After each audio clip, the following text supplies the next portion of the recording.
নমস্কার বন্ধুরা, শিবানী কুকিং ব্লগে আপনাদের স্বাগত জানিয়ে আমি আজকে আপনাদের পাকা তেঁতুল দিয়ে চুনোপুঁটি টক বানিয়ে দেখাবো। আপনারা পুরো ভিডিওটা দেখবেন। চুনোপুঁটি মাছের টক বানিয়ে দেখাবো। মাছটা বেছে কেটে ধুয়ে নিয়েছি, মাছটা ভেজে নেব।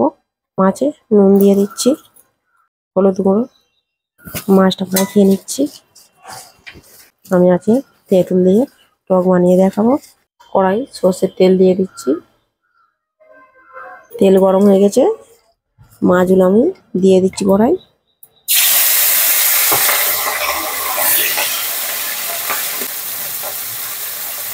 মাছগুলো ভালো করে মড়মড়ে করে ভেজে নেব। মাছগুলো আমি এবার উল্টে দিচ্ছি।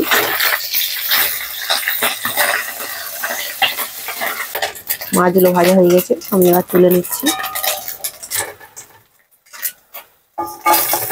দেখুন বন্ধুরা, আমি এইখানে তেঁতুল নিয়েছি। এই তেঁতুলটা 5-6 বছরের পুরনো তেঁতুল। তেঁতুল কেটে ছাড়িয়ে ভিতরের আঁটি বের করে রেখেছি। এই তেঁতুল দিয়ে আজকে টক বানিয়ে দেখাবো। আমি এতটা তেঁতুল নিয়েছি। এই তেঁতুলে আমি জল দিয়ে দিচ্ছি। এই তেঁতুলটা আমি একটু ভিজিয়ে নেব। এই কড়াই তেলে আমি 5 ফোড়ন শুকনো লঙ্কা দিয়ে দিচ্ছি। ভাজা মাছগুলো দিয়ে দিচ্ছি। এই ভাজা মাছের ওপর তেঁতুলগুলা জলটা দিয়ে দিচ্ছি। নুন দিয়ে দিচ্ছি, হলুদ গুঁড়ো অল্প করে দিয়ে দিচ্ছি। দিয়ে ভালো করে নেড়ে দেব।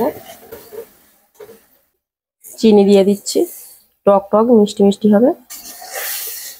চুনোপুঁটির টকটা আপনারা বাড়িতে বানিয়ে খেয়ে দেখবেন, খুব ভালো খেতে হবে এইভাবে বানালে।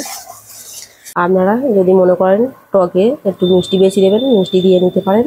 আমি এখানে টক বানিয়েছি, টক টক ভাব করেছি।